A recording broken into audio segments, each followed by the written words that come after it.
This is the Babel podcast with Marty Solomon. I'm his co-host, Brent Billings. Today, we're joined by Josh Bossé to talk about the Tower of Babel and some of the observations we're able to take away from the story. Yes, we are meeting for the first time in this reboot experience. Joshua Bossé. We meet him along with everybody else that we've met in session 6, if that were in the real-time experience. We met him in session 6. So there's an episode. Brent, what number is Josh's episode? 233. 233. If you want to hear the full introduction of who Josh is and the kind and who Josh is. What I mean by that is like who Josh is, but then there's like who Josh is. How is Josh? I will say this, though. If you go ahead to listen and figure out who Josh is, after we introduce Josh, stop listening to the episode, because the rest of his episode will ruin a story that you're going to hear in a few episodes from now. So it's like, this is an honor system situation, but yeah, it's true. I forgot about that. If you want to know who Josh is, go to 233, but don't listen to that whole episode yet. But then you got to stop when we get in. That's absolutely correct. Boy, I didn't even think about that. You're right. Yeah. No cheating, everybody. This is a cumulative experience, and you need to know how to say enough. Ah, yes. I love that. Hopefully a lesson that's still fresh in everyone's mind as they listen to this right now. Absolutely. Absolutely. Josh is on staff with us at Impact. He's working virtually with college students. Mm-hmm. And we'll talk more about that throughout our journey. But if you're a college student listening to Bema, Josh is the guy that you would want to know about and get connected with. Josh is a little bit more contemplative, a little bit more like his style is different than Reed. It's different than L.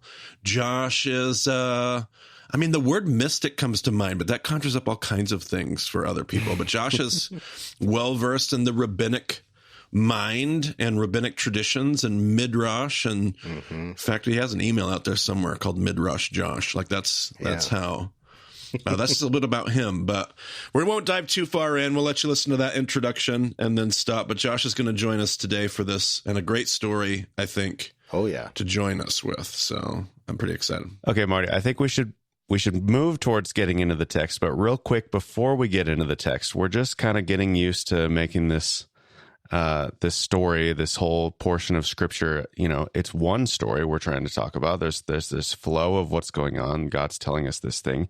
They're all connected in some way. And so give me a review so we understand, as we come into the story, where are we at this point? Yeah, absolutely. We're in a series of stories here. And the story started with the story of creation and how we were invited to trust.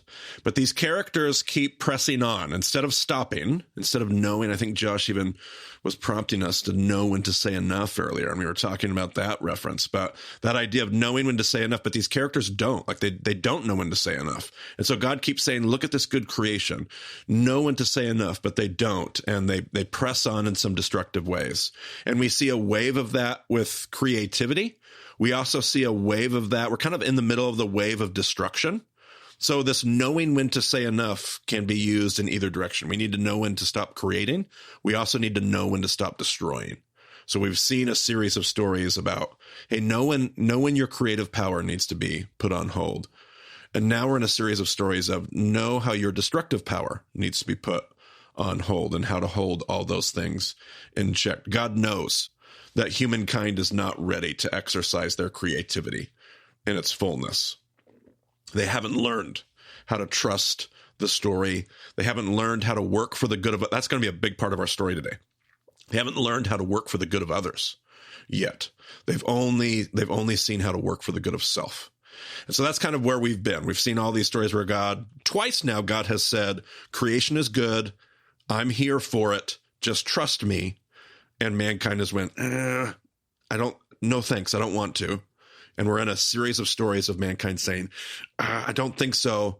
I want to take my power and essentially hurt others with it.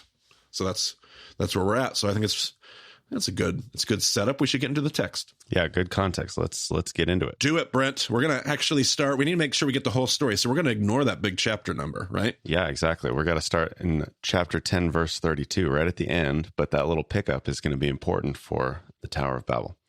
These are the clans of Noah's sons, according to their lines of descent within their nations. From these, the nations spread out over the earth after the flood. Now the whole world had one language and a common speech. As people moved eastward, they found a plain in Shinar and settled there. They said to each other, "Come, let's make bricks and bake them thoroughly." They used brick instead of stone and tar for mortar. Then they said, "Come, let us build ourselves a city with a tower that reaches to the heavens, so that we may make a name for ourselves. Otherwise we'll be scattered over the face of the whole earth." But the Lord came down to see the city and the tower the people were building. The Lord said, "If as one people speaking the same language, they have begun to do this, then nothing they plan to do will be impossible for them. Come, let us go down and confuse their language so they will not understand each other." So the Lord scattered them from there over all the earth, and they stopped building the city. That is why it was called Babel, because there the Lord confused the language of the whole world. From there, the Lord scattered them over the face of the whole earth. All right, Brent, I'm going to start with you. We've been following this roadmap of starting with the problems. Like, what kind of problems do we see? So I'm going to start with you, Brent. Do you see any problems with this story? Yeah, and this is maybe a little humorous because we're talking about thinking Eastern versus Western, which is, neither one of those is bad. It's just a different way of thinking that we need to understand. But here, we see them moving eastward, and the direction of eastward seems to be a problem. Absolutely. Yeah. And there's a picture here that I think the reader would do well. There's not just the material physical geography. They are moving eastward, but I think there's like there's a poetic picture in that we're moving further and further and further away from where Eden was. Like, we're moving further away. The story is headed like God designed this, and we're heading further and further away from that design. And then, well, I might be getting ahead of myself. Let's see what other kind of. I would also say, like, go ahead, Josh. There's also a really interesting image attached to that east versus west in terms of directions, because back in this time they were Easterners. They didn't necessarily think of themselves as Easterners as opposed to Westerners. But East and West as images had meaning, because what does the sun do? It rises from the east and goes to the west. So throughout the text, east is often a symbol of the past. Yes.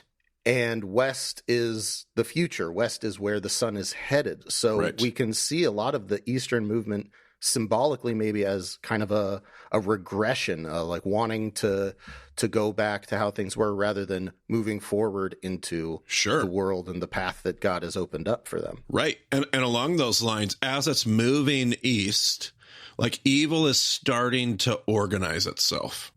Like, if we've been following the preface, we had evil was a choice with an individual. Then evil was a family between brothers.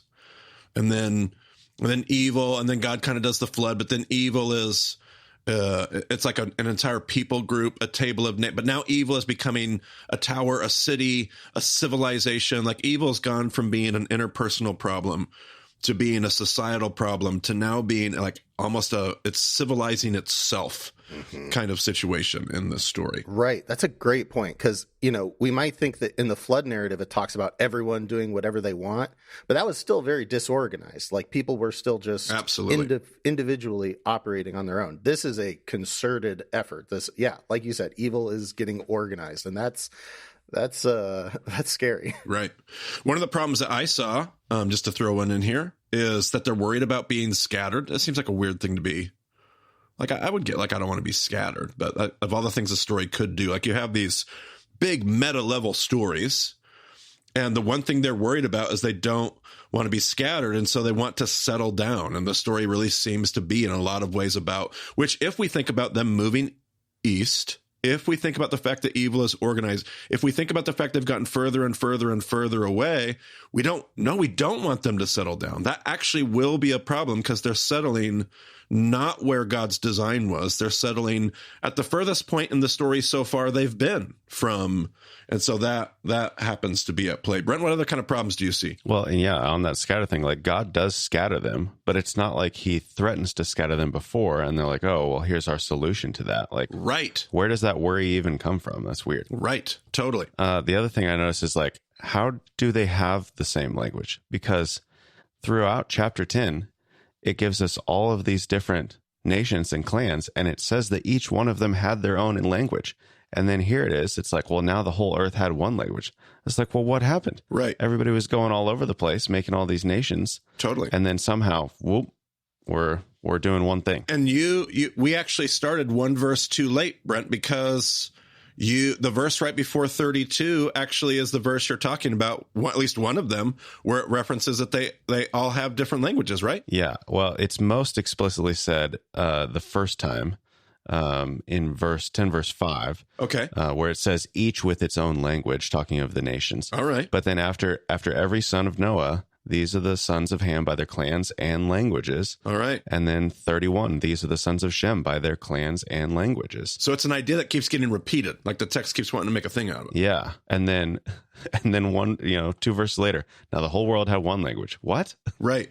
But what's interesting is what's the verse right after we stopped? So we stopped in verse 9. Read me verse 10 of chapter 11, Brent. This is the account of Shem's family line. But read me 10:31 again. These are the sons of Shem by their clans and languages and their territories and nations. All right. So we can clearly see here that the Tower of Babel is a story that kind of exists in the midst of, it's interrupting a conversation about genealogy. It's interrupting a conversation about family and table of nations and lineages. The tower, it gets stuck in here in the midst of the story. So it really is about languages. And yet the story here almost doesn't belong. It's getting inserted in the middle of a larger conversation. And that larger conversation is your typical, I would call it a typical table of nations, until it's not, because it has its own insertions. Josh, you said you saw a little, like it's just your regular table of nations until it wants to talk about some dude named Nimrod. What's that all about? Yes, Nimrod. So we didn't read it, but yeah, in the middle of, I believe it's Ham's line, right, that Nimrod shows up in. Yes. And it tells us a couple interesting things about him. It tells us that he was the first mighty man, some translations will say. Ooh. But in the Hebrew, the word is gibor, which has very martial, militaristic implications. So he is the first guy who was a warrior, which that's interesting. And then it goes on to say that he was a gibor hunter, which to me sound like that's a weird two things to mush together, like a warrior and a hunter. And it even says like he's a warrior hunter before Adonai. And this actually just occurred to me.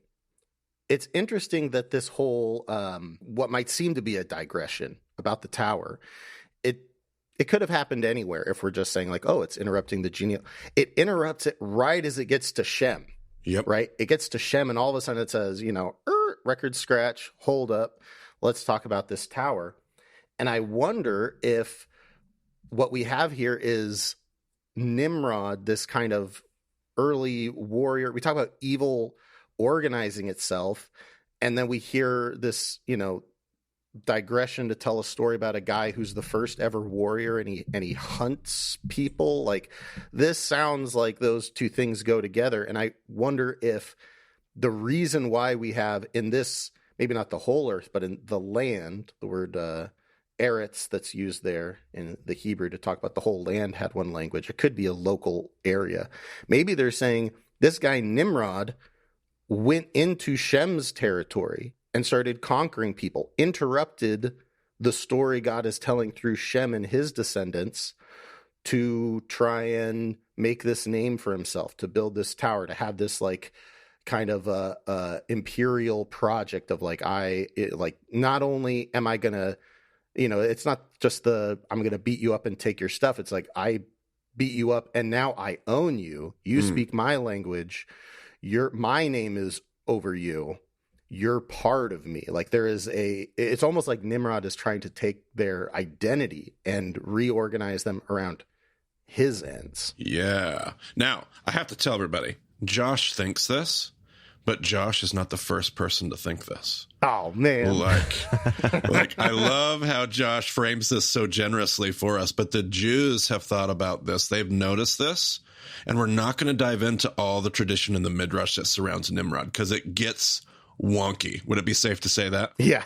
Oh, It's man. wild. It's wild. But Josh isn't just in here in his room, like making up arbitrary things. Like these are things that the Jews have also noticed about the way the text works. And that's what we're trying to do here on this journey through session 1, is we're trying to introduce you not just to Eastern versus Western, but we're also introducing you to Midrash, here and there, Jewish tradition, because we're wanting to learn how to read the Bible like the Jewish authors who wrote it, like the Jewish audiences that heard it. It's not the only way to read the Bible, but if we can help us understand, they're seeing what Josh is explaining to us, and they actually have all these traditions around who Nimrod was and how Nimrod actually led the building project for the Tower of Babel. Does the text say that directly? No, but what Josh is pointing out so well for us is that the text seems to be saying this potentially indirectly in so many ways that Jews throughout thousands of years have said, yeah, these things are connected. Look at how these things are connected. And that's how Jewish commentary works. And we're trying to be easy on you guys. We're not reading through the whole genealogy, but there's stuff to find in there. And let me read real quick that portion about Nimrod, and you'll see how it connects. Cush was the father of Nimrod, who became a mighty warrior on the earth. He was a mighty hunter before the Lord. That is why it said, like Nimrod, a mighty hunter before the Lord. The first centers of his kingdom were Babylon, Uruk, Akkad, and Calneh in Shinar. And remember, as the people moved eastward, they found a plain in Shinar and settled there. There it is. Not only that, in Hebrew, the word there that is translated as Babylon is just Babel. It is literally the same as the name of the tower. Like this, it is not a super crazy stretch to associate Nimrod with this story we're looking into. Yep. Nope, not at all. All right. Now, I remember when I very first heard this, before I even knew half the stuff that Josh even mentioned, before I even knew all the midrash surrounding Nimrod, I was learning this from Rabbi David Foreman. We've mentioned his names already a few times, but I was learning this through a place he was, before there was Aleph Beta, there was a place called the Hofberger Institute. And I was listening to Foreman in these audio, like, I don't want to mean dry demeaning, but we're used to like the fluffy videos of Aleph Beta, the really entertaining, awesome teachings. I was listening to Foreman in like this hours and hours of lecture, and he was talking about this, and at some point he had a presentation, and I bet it's probably on Aleph Beta in some form. Brent, I don't know if we'll be able to find anything and link it in the show notes, but he showed how the pattern of the story of Tower of Babel is playing with the same 4 Hebrew consonants: the Nun, the Beit, the Lamed, and I can't remember if it was the Het or the Hey, but NBL H. And then he kept showing, he would put up the biblical text and he would highlight the Nuns, the N's, the B's, the L's, the H's, if we wanted to say it in the English alphabet. And then he showed how on the back half of the story, it went HLBN, which is more than just a coincidence. When you have 4 consonants that keep showing up in order, and then reverse those orders and go the other direction, it's very clear that there's something, whether it's supernatural or designed by the author, or however you want to view that. And when I say a front half and a back half, Brent Billings, what do we have on our hands? We got a chiasm. We got a chiasm. Mm-hmm. And you can even see this, like 11:4 ends up being the center for anybody that wants to see it. Now, let's say you don't know your Hebrew consonants. You're not interested in pulling up Blue Letter Bible. That gives you a panic attack. I think you can still kind of see this in the English. Like if you didn't want to do the work with the Hebrew consonants, because Hebrew is tricky, the vowelation marks, all that kind of stuff. If you are into it, go dig it up. But I think you can see the bookends exactly where we started our story. 1032 to 11:9, 11:8 and 9. To me, I think serve as great bookends. I think you can even see like the themes. I think you can see thematically the story moves towards 11:4 and then the story comes back off of 11:4. Other people might dig up even more connections. I don't think you have to be a Hebrew scholar to necessarily sense the chiasm. To see it the way that Foreman is seeing it, you would need to look at the Hebrew consonants. But that means that 11:4 is the center. So give me 11:4, Brent, read me that, because that feels like a weird center. Then they said, "Come, let us build ourselves a city with a tower that reaches to the heavens, so that we may make a name for ourselves. Otherwise, we'll be scattered over the face of the whole earth." And there's that theme we already noted, that they don't want to be scattered. We don't want to be scattered. We want to settle down. We don't want to be scattered. Now, we've already looked at how some of these stories parallel earlier stories. Like we looked at how Noah and the vineyard paralleled Adam and Eve in the garden, how the flood paralleled creation. That would mean that this story should parallel what? Well, Cain and Abel, naturally. Naturally, Cain and Abel. Josh, I know you happen to be a fan of the Cain and Abel story. Ooh, so I love asking you this question. Do you happen to see any parallels between this story and the story of Cain and Abel? Yeah, I was just thinking about it. And one that really stuck out to me is, of course, you have the contrasting image of two different sacrifices that are going up to God's presence in heaven. So there's maybe a parallel there with the idea of the tower reaching into heaven. But what really sticks to me is that the crux of, we have God intervening here. God steps down right after the center, right after 11:4 to see what's up. When God steps in the Cain and Abel story, it's to warn Cain from going the direction he's going. And what's interesting is that in that context, God warns Cain about sin being at the door, right? Don't leave the house and go try and hash this out with your brother Abel in a field. Yeah. And in fact, in the Hebrew there, it seems like maybe they even tried to talk it out, but that just didn't work. Mm-hmm. And so violence was like the only tool he knew how to deal with a situation. And here we see kind of the opposite. Instead of like it being like, hey, don't go out from the house, stay in your family, hash this out as a family together, united in community. Here we see the opposite. We have this kind of perverse community that is trying to stick together at all costs. And God's coming down and saying, wow, that's incredible that they're doing that. Like, I've never seen humanity do this before. And he goes, whoa, y'all need to pump the brakes on this. Right. The parallels that I see to add to that would be Cain was cursed to do what? To wander, of course. To wander.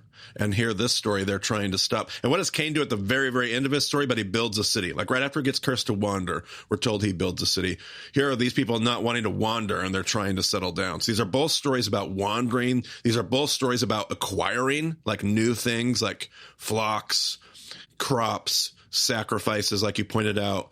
Now they've acquired the brick. Like both of these are stories of acquisition and wandering. Like those are themes that jump out of both stories. Were you going to say something too? Yeah. On top of that, the text makes a point of telling us the name of his city. He names it after his son, and I think there's probably a connection there between building something, trying to make it permanent, and making a name for yourself, like a legacy that goes on beyond you. Yeah, it's a great point, because that was a story about names. Like we focused on the names in the Cain and Abel story. And now, again, so there's all these parallels. So the parallels continue. I think we have secured the idea that this is a thing, these parallels. Let's see here. Some of my problems that I have with this story. Is God threatened by their advances? Like, it just feels weird that God is like, oh, like if I don't do something, they're going to be able to do anything. Like, is God really concerned that they're going to, like, this tower project is going to work? Or it just seems weird. Of course, now that I've heard some of the thoughts from Josh on Nimrod, I feel like maybe that might make some sense, Josh. Yeah. Yeah, there's definitely a connection there. And I actually just double checked this on Blue Letter. Apparently, according to Gesenius, the name Nimrod means rebel. So it feels like maybe there's more going on here than just Nimrod wanting to, to have it all and sit at the top of the hierarchy and be the very best. Right.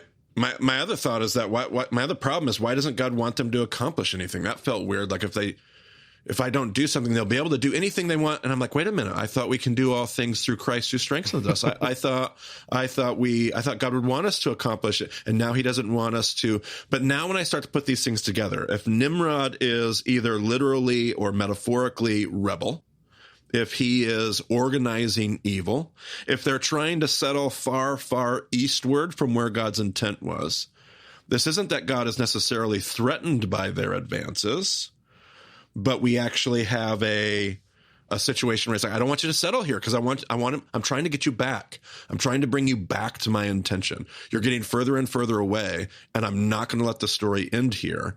I need to get you back essentially to the garden. I don't mean that literally, but in a poetic sense, I need to get you back west.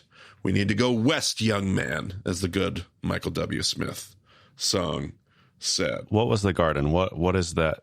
what is it that we were trying to accomplish with the garden? Yeah, that shalom, that wholeness, that stewardship, that partnership with God, right? Trusting the story.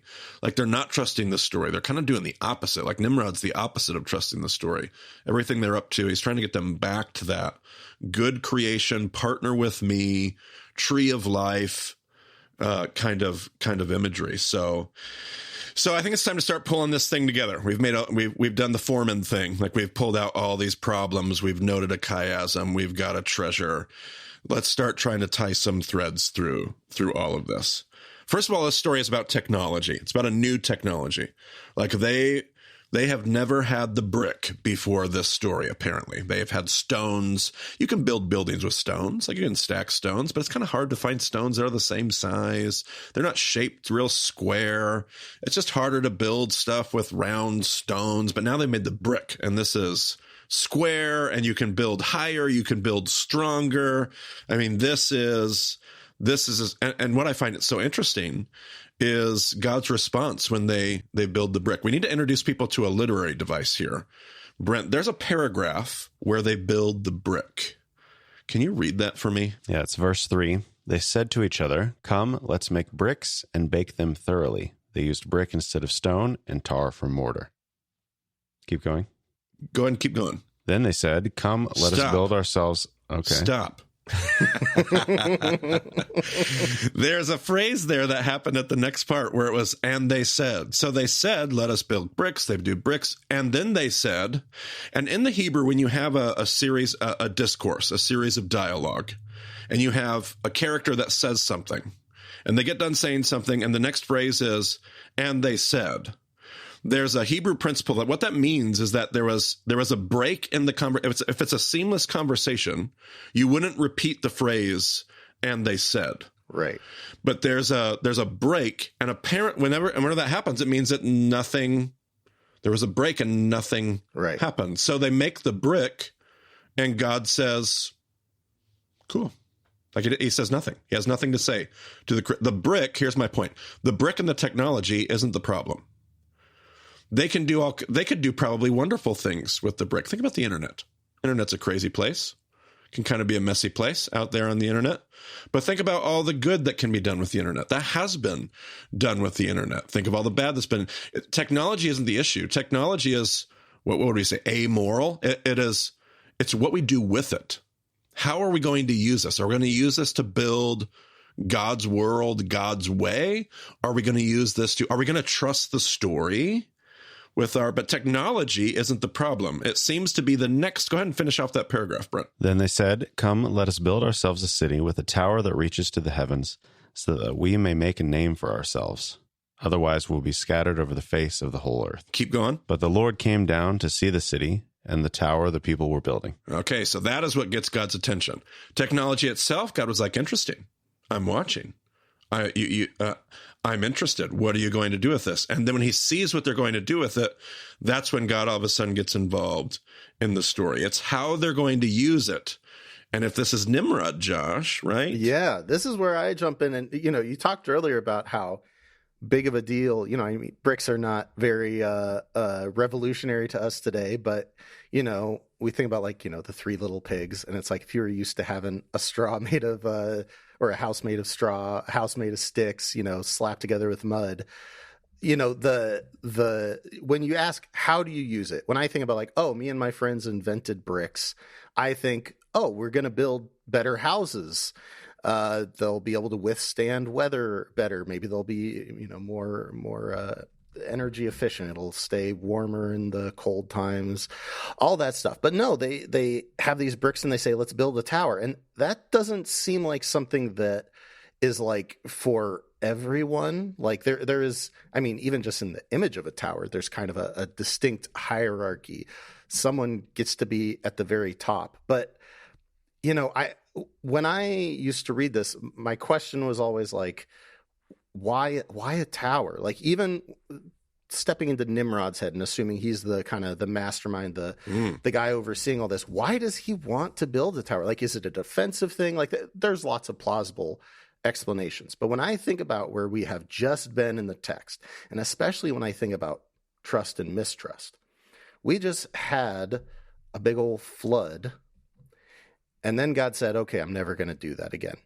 Now, if I'm Nimrod and I am not going to leave that alone, I want to be in control of my life, of my destiny, of my legacy. I want to make a name for myself. I want to force other people to do what I say and think like I think, all that stuff. When I think of a tower, I think, oh, hey, maybe if I just build something high enough, the flood can't get me. God can't get me up here. Like, I literally wonder if this is his way of saying, I'm going to build a kingdom so strong that not even God can knock me down. Yeah. Like, to me, that is what this is saying. He starts by conquering people, and then he thinks, well, no one here on earth can defeat me, but God could get me. Let's take this technology, stop building your brick houses, you peons, build a tower for me so that, I can live forever. Yeah. The thing that Foreman taught about this that I found so striking is Foreman is like, when God scatters them, it's not a punishment.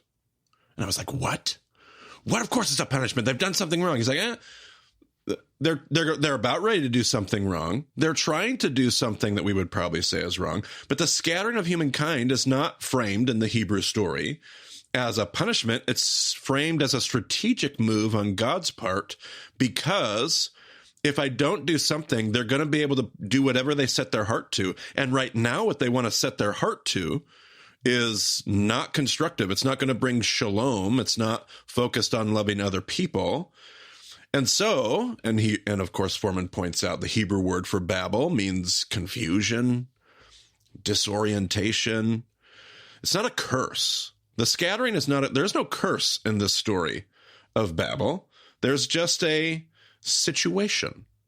God puts them in a position where they will only be able to accomplish. Notice he didn't take their ability to accomplish amazing things away, but he put them in a position where they were only going to accomplish amazing things if they are able to care and work for the good of others. Because now they speak different, what, Brent Billings? Different languages. Different languages. Oh, man. And the thing about speaking different languages is the only way I can learn a language is to completely empty myself, start from scratch, and learn from somebody else. And if humankind is not going to be ready to do that, then God says they won't be able to accomplish anything. But if humankind ever decides that they want to learn how to listen and how to speak somebody else's language, were you thinking something, Josh? This just reminded me of the review, like the idea that, here we see this really balanced, in some sense, God is destroying this little empire that Nimrod's created, but he didn't, send a lightning bolt down onto the tower or anything like that. This is a very, talk about knowing how to say enough. This is a very gentle kind of nudge in the right direction, just kind of pulling out this linchpin of well, if they didn't speak the same language, this would fall apart pretty quick. And then they'd have to stumble into some better coping mechanisms with life rather than this whole tower project. It feels like a really interesting insight into, what God means, when we're talking about this idea of saying enough and knowing how to use our creativity and our capabilities for destruction as well, to take apart the ways that evil kind of crops up and builds up. And I think that's kind of remarkable, especially coming out of the flood destruction. And feels super relevant, at least for those of us in a American, maybe Christian or not, but an American context where our culture and our society is so, and I'm sure this is true for others, not non-American cultures as well, for all of our listeners in international settings. But we especially here, we are so easily polarized. We are so easy. We get into our tribal groups. We have enemies. There is us and there is them. And the lesson here of the Tower of Babel is, as long as there's heavy lines about us and them, just enjoy being scattered all over the earth. But if you ever want to learn how to listen, how to learn from each other, how to love your enemy, I think Jesus would say, if you ever want to learn how to break down some of those walls, I'll read some notes that I had from a long while ago. It's interesting to note how in order for humanity to continue to progress as a whole, they will need to learn the language of others. You cannot learn the language of another culture or people without learning something about their perspective. Learning the diversity of perspectives always provides one with a sense of pause and consideration. It requires a sense of learning how to control one's desires in order to reach a common goal together. In the confusion of Babel, God has not so much slapped our hands as he has given us a new redemptive project that will cause us to be people that grow into the kind of humanity that bears his image, a humanity that knows when to say enough, a people that trust the story, a people that just might find a place of rest together with those who aren't like them. I just love that. I know that in years past, I have taken a lot of assessments, whether it was for getting hired at Impact or planting churches. And the one thing that has been consistent, gentlemen, in all my assessments is I get low scores for teamwork. I just don't like group projects. And it's because I haven't learned the lesson of Babel. Like, I don't like to put my own agenda, my own task, my own stuff aside long enough to listen to what somebody else is working on, to help them out. I just want the whole group to leave, go somewhere else, and I'll get my task done. Thank you very much. And there's something that God knows that we're not going to be able to accomplish if we don't learn that lesson. So I don't know if you guys have any other thoughts to close before we get out of here, but those are my closing notes. I would just note that in the original version of this episode 8 years ago, you said the same thing, and it continues to be a struggle. Like, we have these same struggles, and we have to continually remind ourselves of these stories and these lessons because it's very hard to change. Yeah, and I love that point, Brent. And I want to jump on it and remind us all, like, this is, the interruption in the genealogy of Shem, who ends up being, the line of Noah that produces the patriarchs, and everywhere that the story is going. And like, this is big stuff on like a humanity scale. This is something we work out sometimes through generations. And it's not just some small, easy lesson that we just fix and then move on with our lives. Like, these are problems with a large scale, and so it behooves us even more to work together and really learn what the problem is in our own hearts and how we can build something better, move west, move forward in this beautiful, wonderful creation. This God knew what he was doing. Like, I picture this being God's hold my beer moment. Like, he was like, hold on, watch this. Like, I'd imagine the divine council, all the angels getting around God, like, uh-oh, like, this is going south in a hurry. And God's like, oh, no, check this out. Watch this. And we've been working on this project for quite a long time. So Good work, God. We've got some work to do. Okay, well, I think that's enough for this episode. Go to BamOnDiscipleship.com, check out the show notes. There's a couple things in there. I don't know if I'm going to be able to find a video on the Tower of Babel and the consonants. If I find it, it'll be in the show notes. Who knows? So don't be surprised if that's not there. But the show notes will be on the website. And also, if you want to get with a group of people and start wrestling through this together, figuring out what it means to commune with people who are not like you, people who don't speak your language, find a group. So go to the groups page on the website. If there's no group in your area, we'll help you start one. You can use the contact page to get in touch with us. All that's on the website. But thanks for joining us on the Bama podcast this week. We'll talk to you again soon. Hello, I'm Lance Williamson, a Bama listener in Angola, Indiana, and here's the prayer from episode 6's companion. God, there are moments where I am drawn east, further away from the plot of the story, and what you've called me to do in the kingdom. Scatter my pride and worries so I may learn again to rest and to stop. Knock down the towers and walls I've built to protect myself so we can work to build a longer table for us all, where we can listen and laugh and learn from each other. I'm your partner in putting the world back together. Forgive me, God, when I forget. Amen.